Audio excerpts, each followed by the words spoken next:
অন্তর্বর্তী সরকার ষড়যন্ত্রে লিপ্ত ছিল, অভিযোগ জামায়াত আমিরের। গেজেটে বিলম্ব, পে স্কেলে ভাতা ও ইনক্রিমেন্টও পরিবর্তনের পরিকল্পনা। সাজেকে আটকা ৫ শতাধিক পর্যটক, ভ্রমণে নিষেধাজ্ঞা জারি। ঝিনাইদহে গ্রীষ্মকালীন মহড়া পরিদর্শন করলেন সেনাপ্রধান। ৪১২ মিলিমিটার বৃষ্টিতে ডুবল চট্টগ্রাম, জনজীবন স্থবির। ফিফা সভাপতির বিরুদ্ধে তদন্তের দাবি ইউরোপীয় আইন প্রণেতাদের। ইরানের সঙ্গে যুদ্ধবিরতি শেষ, ঘোষণা ট্রাম্পের। দর্শক, শুনছিলেন সন্ধ্যার খবরের প্রধান প্রধান শিরোনাম, এবার বিস্তারিত। তার আগে আমাদের ইউটিউব চ্যানেল সাবস্ক্রাইব করুন এবং সব খবর পেতে ফেসবুক পেজ ফলো করে রাখার পাশাপাশি ওয়েবসাইট ভিজিট করুন।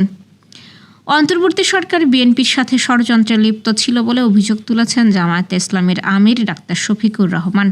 আজ রাজধানীর কাকরাইলের আইডিইবি মাল্টিপারপাস হলে ১১ দলীয় ঐক্যের আয়োজিত এক সেমিনারে একথা বলেন তিনি। জুলাই গণ অভ্যুত্থানের চেতনা, গণভোটের রায় বাস্তবায়ন এবং জুলাই গণহত্যা ও মানবতাবিরোধী অপরাধের বিচার এবং আমাদের বাস্তবতা শিরোনামে এই সেমিনার অনুষ্ঠিত হয়। সেমিনারে জামায়াত আমির বলেন, দীর্ঘ ১৭ বছর এই জাতি কষ্টে ছিল। অসংখ্য মানুষ গুম খুনের শিকার হয়েছে। এই দেশের বাইরে থাকতে হয়েছে, জেলে থাকতে হয়েছে। আগে যারা মজলুম ছিল, এখন অনেকে জালিম হওয়ার পথে।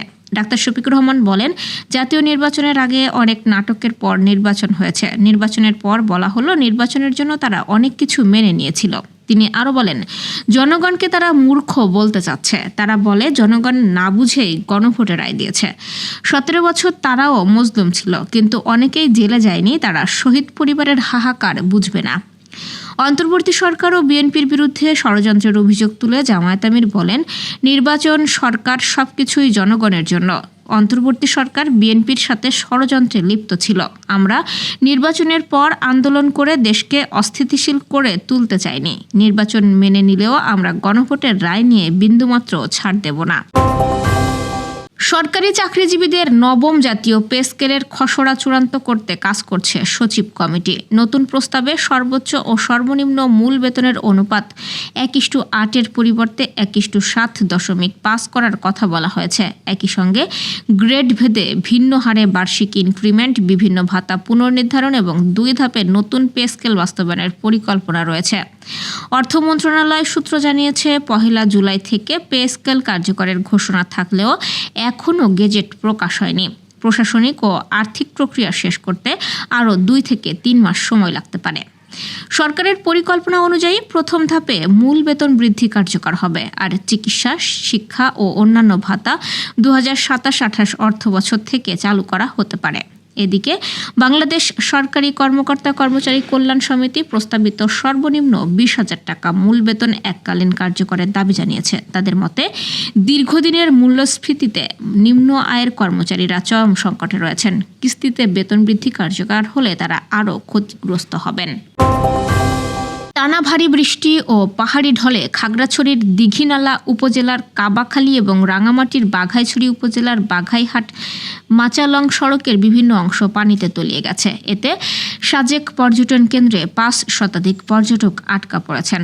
আজ বিষয়টি নিশ্চিত করে সাজেক রিসোর্ট মালিক সমিতির সাংগঠনিক সম্পাদক রাহুল চাকমা জানিয়েছেন, কয়েকদিনের টানা বৃষ্টি ও পাহাড়ি ঢলে দীঘিনালার কাবাখালী থেকে বাঘাইহাট মাচালং সড়ক বিভিন্ন অংশ পানিতে ডুবে গেছে। পানির প্রবল স্রোতের কারণে যান চলাচল বন্ধ রয়েছে। গত ২ দিনে ৫ শতাধিক পর্যটক সাজেকে ভ্রমণে গেছেন। বিকেলের মধ্যে পানি নেমে গেলে তারা ফিরে যেতে পারবেন।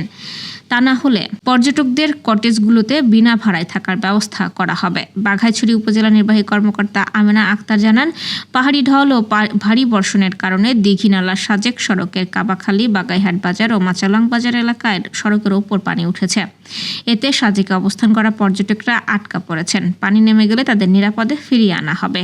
এদিকে মঙ্গলবার সন্ধ্যায় ভারী বর্ষণ ও পাহাড় ধসের আশঙ্কায় পরবর্তী নির্দেশ না দেওয়া পর্যন্ত সাজেক পর্যটন কেন্দ্রে ভ্রমণে নিষেধাজ্ঞা জারি করে রাঙামাটি জেলা প্রশাসন। জেলা ম্যাজিস্ট্রেট নাজমা আশরাফির সই করা এক জরুরি গণবিজ্ঞপ্তিতে এই তথ্য জানানো হয়।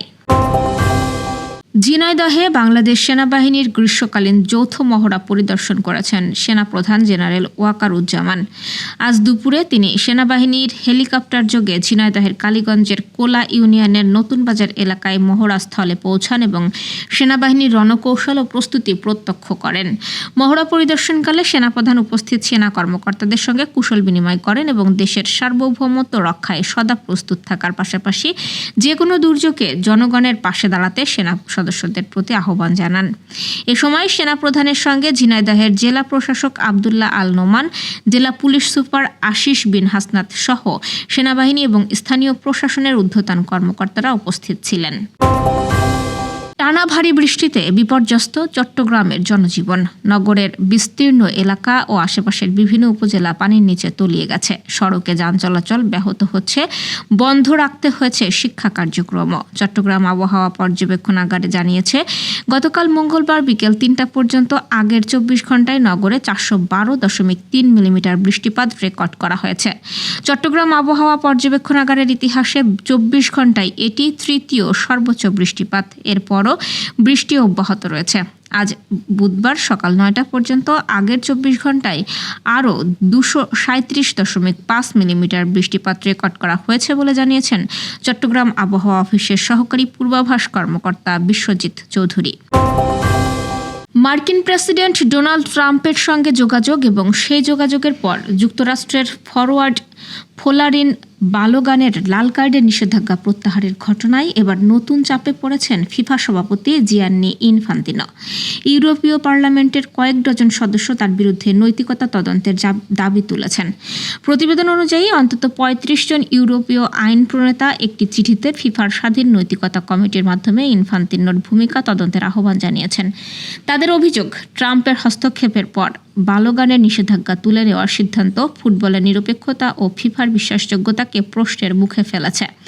বিতর্কের সূত্রপাত হয় যখন ট্রাম্প নিজেই স্বীকার করেন যে তিনি ইনফান্তিনোকে ফোন করে বালোগানের লাল কার্ডের বিষয়টি পুনর্বিবেচনার অনুরোধ করেছিলেন। এরপর ফিফা শৃঙ্খলা কমিটি বালোগানের এক ম্যাচের নিষেধাজ্ঞা প্রত্যাহার করে, ফলে তিনি বেলজিয়ামের বিপক্ষে শেষ ১৬ ম্যাচে খেলতে পারেন। ইউরোপীয় আইন প্রণেতারা তাদের চিঠিতে বলেন, খেলার মাঠে রাজনৈতিক প্রভাবের কোনো স্থান নেই।